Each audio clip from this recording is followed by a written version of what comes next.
وزي ما احنا مستمرين في إظهار الحقائق وتدليس البعض الذين يدعون المظلومية، جاي النهاردة أحكي لكم قصة شهيرة جدا في الكورة المصرية، وهنربطها بموسم تاني عشان نعرف المجاملات اللي بتحصل لنادي الزمالك في الدوري المصري.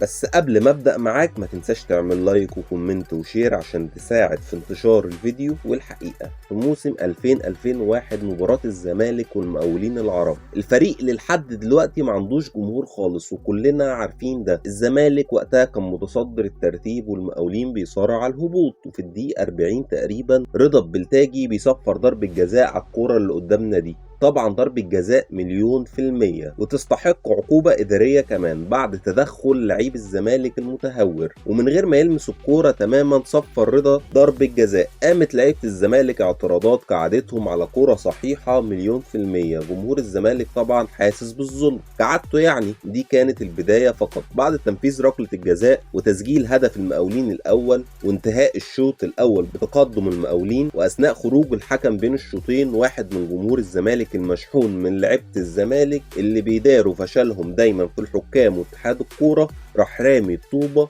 في دماغ رضا البلتاجي، وعلى اثرها خد 4 غرز في حاجبه تقريبا. ورضا طبعا رفض استكمال الماتش وقال ان اللي حصل ده مهزله رغم الضغوطات اللي حصلت عشان يكمل، لان ده الزمالك. ولو الماتش اتلغى الطبيعي والمنطقي ان الماتش يتحسب 2-0 للمقاولين العرب، لانه كسبان ده اولا، وثانيا لانه ما عندوش جمهور اصلا. ولكن رغم الضغوطات رفض رضا البلتاجي باستماتة استكمال المباراة. ولكن القصة الاغرب هنا بقى قرار اتحاد الكورة الملاكي في وقتها اللي قرر اعادة المباراة مرة تانية. ورضا البلتاجي وهو بيحكي الموقف ده في الفضائيات حكاه مرة واتنين وتلاتة، بيقول أنا كنت مذهول من القرار الغريب ده، لأن الطبيعي والمنطقي إن الماتش يتحسب للمقاولين العرب 2-0، ولكن ده الزمالك يا كابتن اللي بيكسب بعرقه وبيتظلم من الحكام واتحاد الكورة. والماتش اتعاد فعلا والزمالك كسب 3-0، وكسب الزمالك 3 نقط مش من حقه بمساعدة اتحاد الكورة وقتها. وعندكم الفيديوهات اللي بيحكي فيها رضا الواقعة مغرقة الدنيا.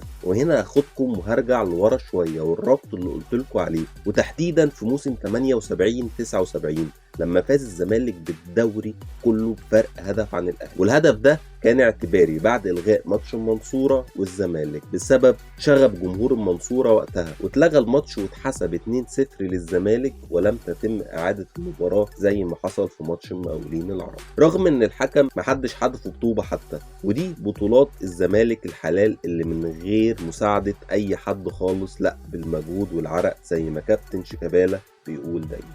وطبعا كالعاده هلاقي ناس عماله تشتم تحت وناس عماله تقول انت ما بتفهمش حاجه وانت مش عارف ايه والكلام ده عادي، انا مش شاغل دماغي وعارف هما بيشتموا ليه وبيقولوا كده ليه. ولكن انا عايز اسال الزملكاويه المحترمين اللي بيقدروا يتناقشوا سؤال: هل اني دوري فيهم صح؟ الدوري بتاع 79 اللي هو الدوري اللي انت كسبت بجون اعتباري لما جمهور المنصوره نزل عمل شغب وماتش اتلغى وكسبته 2-0 عشان جمهور المنصوره اللي عمل شغب، ولا دوري 2000-2001 لما جمهور الزمالك رمى الطوبه والماتش اتعاد وما اتحسبش للمقاولين العرب؟